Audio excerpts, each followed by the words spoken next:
I was recently commissioned to make a set of coasters out of some old wood that a client had lying around, and so I took a piece that was about coaster size, or could be made into a coaster size, and I'm resawing it down so that I get two pieces that are half the thickness of the original thickness.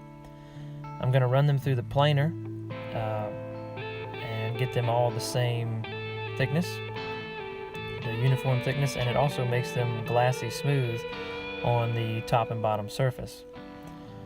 Then it's over to the miter saw to get equal pieces. I have both pieces stacked right now, and if you'll notice on the right, I have a stop block set up to ensure that each piece is the exact same length as the one before it. 16 coasters in total. I ended up with 2 extras just because that's what the material allowed.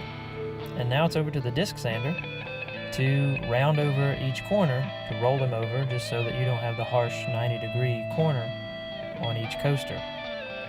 This also makes them a little more usable, and they don't, if anything is off, it'll make it look a little more uniform. Now this wood has this detail to it that you don't get with brand new red oak. 18 coasters in all, a couple coats of outdoor polyurethane, and you're finished.